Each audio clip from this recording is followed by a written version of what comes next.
আরে কি সর্বনাশ হয়েছে? চিল্লাস কিল্লিগা? আরে কাকা চিল্লাই কে সাথে উমরা দাও কা সলিম কাকার বাড়ি নদীতে একবার আমান্ডা ভাঙ্গে নিয়ে গেছে গা। অগবাড়ি ভাঙতিছে তাই আমি কি করবো? আরে কাকা খালি কি সলিম কাকার বাড়ি ভাঙ্গে নামতাইছে, তোমার পাট খেতে তো ভাঙ্গে নামতাইছে। আরে কষ্ট কি? তাকে আমি উপাট খেতে যা লাগবো, হ্যাঁ? রিবো আরে ছাকিরা তো আর রোদ উঠছে, খেত খোলা শব্দ ভেঙে গেল, চালু করে নো।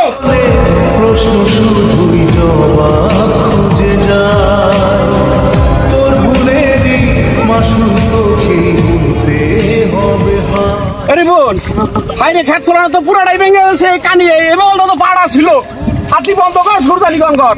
হাই হাই রে, আমার লাইল জমি ভেঙে গেছে রে। কাকা এত ঘাবড়ায় না, আল্লাহ যা করে ভালো জন্যই করে। আর তুমি এমনিতে হাড়ের রোগী, এত চিন্তা করো না, নবাই তো নাও। আরে বাবা রে, কষ্ট যে কষ্টের সম্পদ আমার, এই নদীতে সব ভেঙে নিয়ে যাইতেছে। মাথা ঠান্ডা করো। হ্যাঁ কি করু মা? এই রিপন, এই যে উত্তর জুয়েলের বাচ্চা যায়, জুয়েল যে টাকা ৮০,০০০ নিছিল, টাকাটা চাই দেয় কিনা তো, এছাড়া তো তালতি বালতি লাগিয়ে দিছে।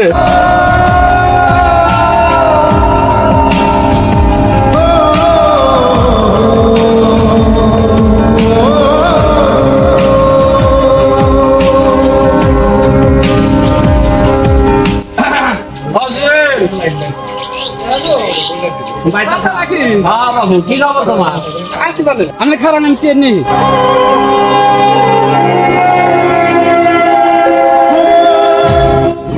বই। আরে বাবু কি বমু, হ্যাঁ ৩টা মাস হয়ে গেল, আজকে তোমার বাচ্চা আমার আহা লাগলো, কিল্লিগা আহা লাগলো। আচ্ছা বহেন, বয়া কথা কই।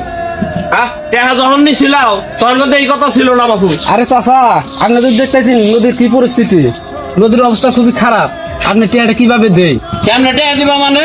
হ্যাঁ টাকাটা ৩ মাসের কথা কয়ে নিছাও, আজকে 5 মাস হয়ে যায়, তুমি এখনো টাকাটা দিলাও না। কালকে দিনের ভিতরে আমার বাড়ি জানি তোমার টাকা যায়, তোমার আমি মিডা মিডা কথা শুনবার চাই না। আরে না